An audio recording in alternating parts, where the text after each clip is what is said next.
We're going to head over toward Raleigh now with University Theater as they get ready for their production of Romeo and Juliet. On the phone, I should have Mia Self. Mia, are you there?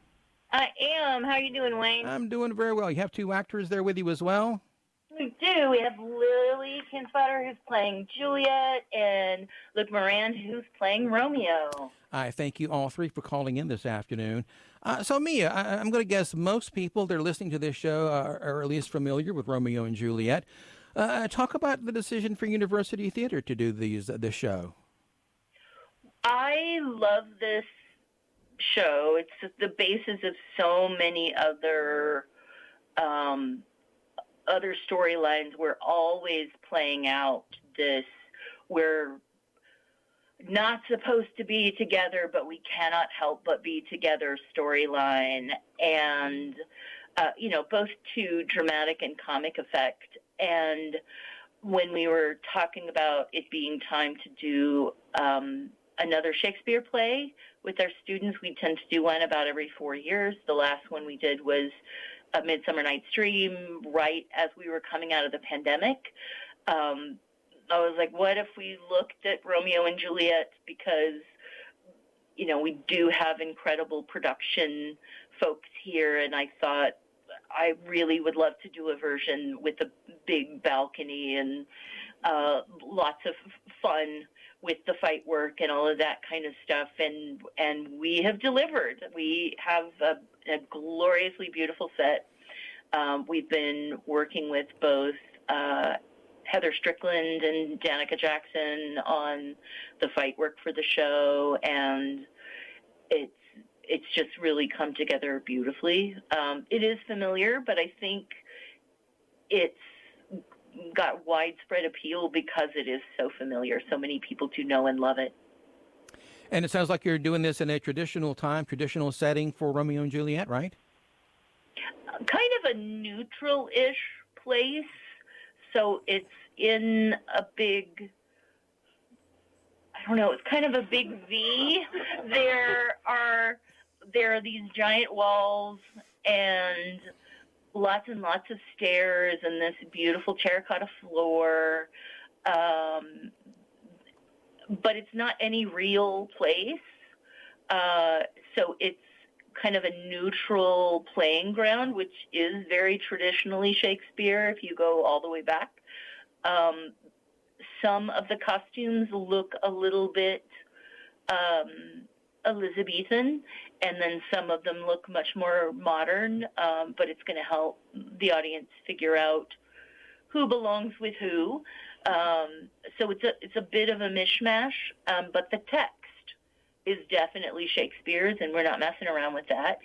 And we're not getting gimmicky with a story at all. So it's very traditionally played that this is two families who really don't get along, and we've got our nobility that are trying to figure out how to manage all of the ruckus that they're causing between them, as opposed to, it's the cheerleaders versus the football players kind of thing. Mm-hmm. So if you are a traditionalist, I think even though it doesn't necessarily look like that scenically, I think you're going to be really pleased. If you like something that looks a little more aesthetically modern, I think you're going to be really happy as well. So, Luke, let's talk to you about your Romeo. And have you played Romeo before? No, this is my first time ever being in a true Shakespeare production. So let's talk about your Romeo then, and getting the chance to play this character that we all know, I think. Yeah. It's been a lot of fun getting to figure out this. Obviously, it's a well-known character, but getting to make my own choices with him and getting to decide his overall motivations and the little additional touches that I can add in with how I act him and how I present him. And so that's been a lot of fun to get to kind of figure out my own path with this foundational character. And then, Lily, let's talk about your Juliet. And have you played Juliet before? I have not. This is also my first time portraying Shakespeare on the stage. But it's been so much fun kind of exploring her character. She has such like highs and lows of emotion, and it's been just really fun to kind of find those and find how she is reacting to this situation that she's in, and like just where these relationships take her.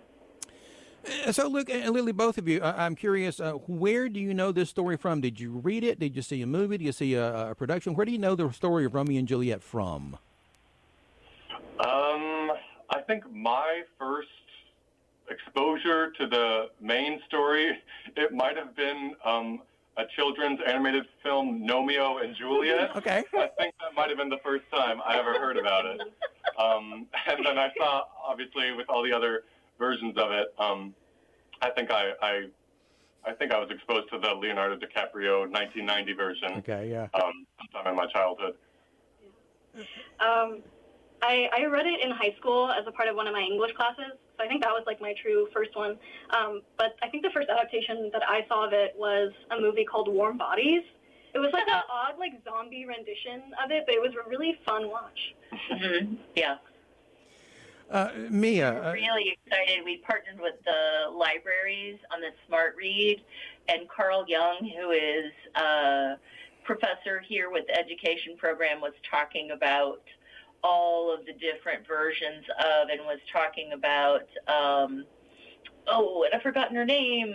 There is a YA novel called These Violent Delights that is a Romeo and Juliet version that's set in 1926 Shanghai. Chloe Gong, maybe? Yes, that's exactly There it. you go. I love having the internet right in my hand there. Yeah, so, okay. Yeah, I love that you have these other productions there, and Romeo and Juliet. I think I recognize that title as well, so it's fun to bring those in, or at least know about them, yeah. Mia, Very cool. talk about, for me, how you approach directing Shakespeare differently than you approach directing a more modern story. Well, one of the things that has always kind of driven me crazy about Romeo and Juliet is that people assume because Juliet's the girl that she is super romantic and dreamy, and Romeo is more get in there and get things done, and it's exactly the opposite if you really pay attention. And so we've looked at how Lily is playing into the like, nope, this is how you toe the line, bud. And Romeo does have these moments where he is just like literally wailingly romantic over my life is over because of this experience. And so playing the actual reality of the character's wants and desires in the moment is something that we've really tried to pay attention to, that on top of the language, which has taken a while to get used to and really make our own. But I think once you get past the sort of fear that comes with, like the deer in the headlights kind of exposure to Shakespeare's verse, you realize that the language, although it's not something that we use every day, it's got this real heartbeat that kind of drives the story. And so we put in a lot of time talking about the verse. We put in a lot of time, playing around with how the fights would work. We put in a lot of time talking about what is this character's lived experience and what are you thinking, feeling, and wanting to do in this moment. So it's a little more layered because of the text, but otherwise it really is just leaning into all of those things that we want to see on stage. What does good acting look like? How are people changed? What's really important? So, Luke and Lily, talk to me from an actor's perspective. Is it different for you doing your first Shakespeare? Have you approached doing this material differently? Mia mentioned the language, so there's that. But what else has presented challenges and causing you to rethink how to perform these characters? The language was definitely a barrier at first. I found myself not really being able to have it come out of my mouth naturally, which was frustrating. As an actor, you want it to sound real and authentic. But once I kind of did a little bit more research into what I was actually saying and kind of a modern translation of it, once I looked at that and kind of actually knew what I was trying to convey or communicate to other people on stage, then it became easier to find the rhythm and the tempo and the enunciation of words to kind of get the language a little bit more communicative and understandable to a modern listener. Yeah, I agree. It was a very daunting thing to look at, just getting the script and just reading through it all and being like, oh my gosh, all of this is just so much wording. But once you kind of break through that initial fear, it's very lyrical. So it has this sort of flow and almost rhythm to it of okay, this leads into this, and it just becomes truly just this lyrical kind of poetic verse, and it's just wonderful. And it's been really fun to find that rhythm in different scenes and in different contexts. Mia, it is Romeo and Juliet, but there's a lot more characters than that. How large of a cast do you have for the show? We have 22 actors in the show itself and a beautiful supporting group of understudies, swings, people who are covering multiple characters of another 5. So 27 actors have been working on this show. More than 100 students have touched it in the scene shops, in the costume shop, lighting and sound. So it's been a huge labor of love for everybody who's been involved. Luke, what are you studying at NC State? I'm a biology major, BA. Lily, what about you? I'm a business major with a marketing concentration.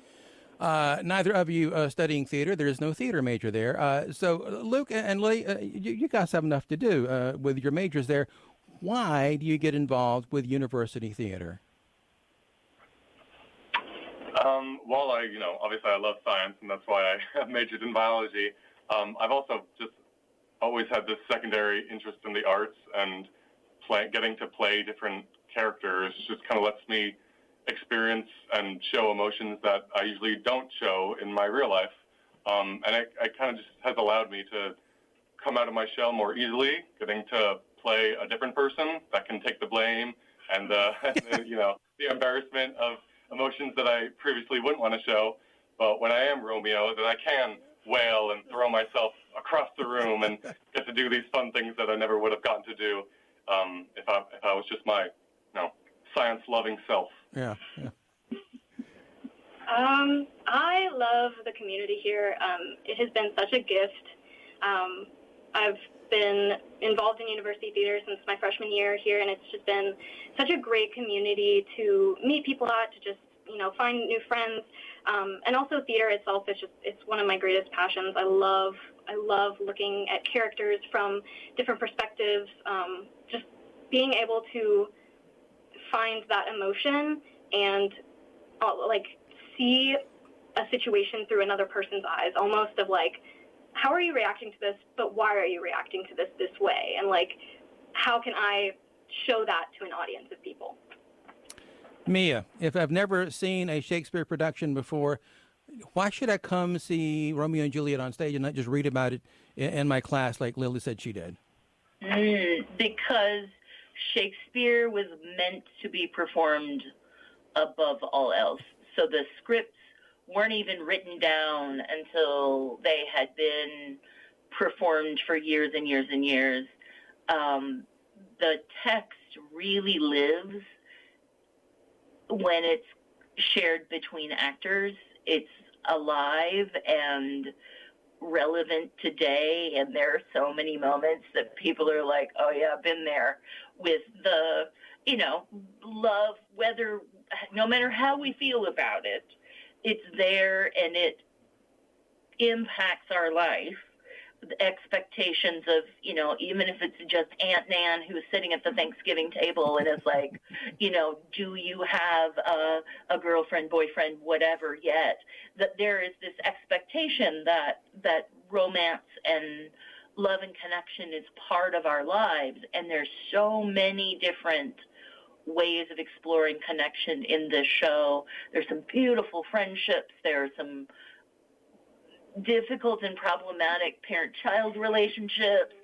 There is what do we owe to our communities, and how do we make change? All of those things pop out on stage in a way that they don't on the page unless you have just the most extraordinary of imaginations. I'm convinced. When should I come see it? You should come see it beginning October 23rd. We'll be running for 2 weekends. So we'll close on November 2nd. And if you want more information, you can go to go.ncsu.edu/Romeo, and then it will automatically populate with and Juliet and take you to our page for more information. Sounds good. Thank you so much, Mia, Luke, and Lily. Romeo and Juliet at University Theater at NC State. I appreciate you guys calling in this afternoon. Thanks so much, Wayne. All right, you guys take care.